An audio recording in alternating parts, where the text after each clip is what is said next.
নমস্কার বন্ধুরা, সবাইকে স্বাগত জানালাম আরও একটা নতুন ভিডিওতে। সামনেই স্বামীজির জন্মদিন, সেই উপলক্ষে আজকে চলে এসেছি সিমলা স্ট্রিটে স্বামীজির বাড়িতে। তো আজকে তোমাদের স্বামীজির পুরো বাড়িটাই ঘুরিয়ে দেখাবো। ভেতরে প্রবেশ করেছি, চলো তোমাদেরও একবার দেখিয়ে দিই।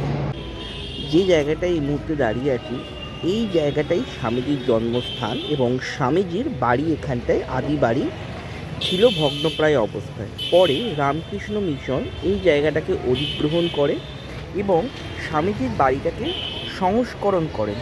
2004 সালে সেপ্টেম্বরে 26শে সেপ্টেম্বরে তৎকালীন প্রেসিডেন্ট স্বামী রঙ্গনাথনজি এই কাজটি শুরু করেন। বর্তমানে এই সংস্কারকরণ বাড়িটি স্বামীজির কলকাতা মিউনিসিপ্যালিটি গ্রেড 1 হেরিটেজ তকমাপ্রাপ্ত হয়েছে এবং এখানে স্বামীজির বিভিন্ন রকম জিনিসপত্র ব্যবহৃত রাখা আছে। এই মিউজিয়ামে প্রবেশদ্বারের মুখে রয়েছে বিশাল বড় স্বামীজির একটি ব্রোঞ্জের মূর্তি। আর এই মিউজিয়ামটি সোমবার ব্যতীত প্রত্যেক দিন খোলা থাকে সকাল 10টা থেকে দুপুর 12:30 এবং দুপুর 2টো থেকে বিকেল 5টা অবধি। 10 টাকার টিকিট লাগছে এখানে প্রবেশ করার জন্য। এই মুহূর্তে স্বামীজির যে মিউজিয়াম আছে সেখানে প্রবেশ করে গেছি। আর এখানে একটা স্বামীজির বাল্যকালের একটা দৃশ্য দেখানো হয়েছিল। আর তোমাদের জানিয়ে দিই, স্বামীজি 1863 সালের 12ই জানুয়ারি জন্মগ্রহণ করেছিলেন। স্বামীজির মা ছিলেন ভুবনেশ্বরী দেবী এবং বাবা ছিলেন বিশ্বনাথ দত্ত মহাশয়। পরে স্বামীজি শ্রী শ্রী রামকৃষ্ণদেব মহাশয়ের শিষ্য হন এবং সেখান থেকে তার উত্থান। এই স্থানেই স্বামীজির বিভিন্ন বাল্যকালের বিভিন্ন জিনিস এখানে ফুটিয়ে তোলা হয়েছে। বর্তমানে যে ঘরটির সামনে এসে দাঁড়িয়েছি, এখানেই স্বামীজি থাকতেন। দেখো, একটা বুক সেলফও রয়েছে এখানে। আর পুরো ঘরটাই কিন্তু সংস্করণের পরে একটা নতুন রূপ দেওয়া হয়েছে। আর এখানে বিভিন্ন কাঠের চেয়ারও রাখা রয়েছে, পড়ার টেবিলও রাখা রয়েছে, যেগুলো আমরা এখানে এই মুহূর্তে দেখতে পাচ্ছি।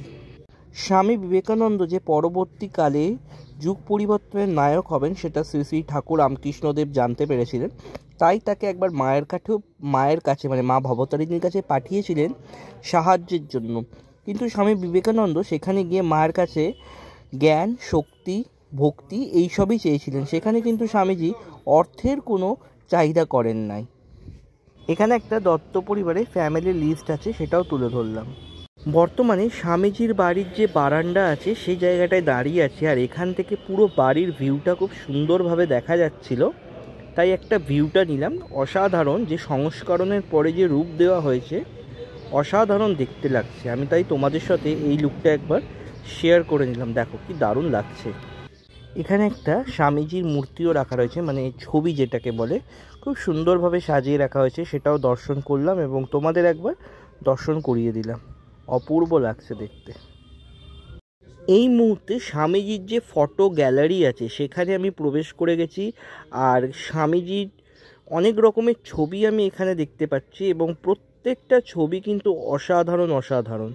সেই গ্যালারির কিছু ছবিও আমি তোমাদের সঙ্গে শেয়ার করলাম। দেখো, স্বামীজির বাড়িতে একটি শিব মূর্তিও পূজিত হতেন, সেটাও এখানে সংগ্রহ করা হয়েছে, সেটাও তোমাদের সঙ্গে শেয়ার করলাম।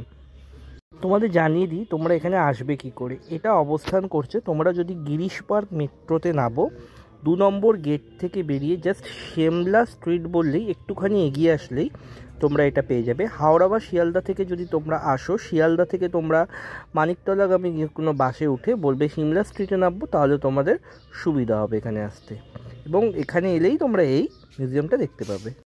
বন্ধুরা, স্বামীজির বাড়ি নিয়ে আজকের এই ভিডিওটা আশা করি তোমাদের ভালো লেগেছে। সামনেই মানে 12 তারিখে হচ্ছে স্বামীজির জন্মদিন, অবশ্যই একদিন এখানে এসে ঘুরে যাও। আর আজকের ভিডিওটা এখানেই শেষ করছি। ভালো লাগলে অবশ্যই একটা লাইক, শেয়ার, কমেন্ট করো। আর যারা চ্যানেলে নতুন অবশ্যই চ্যানেলটা সাবস্ক্রাইব করে পাশে থেকো। দেখা হচ্ছে খুব তাড়াতাড়ি। সবাই ভালো থেকো, টাটা।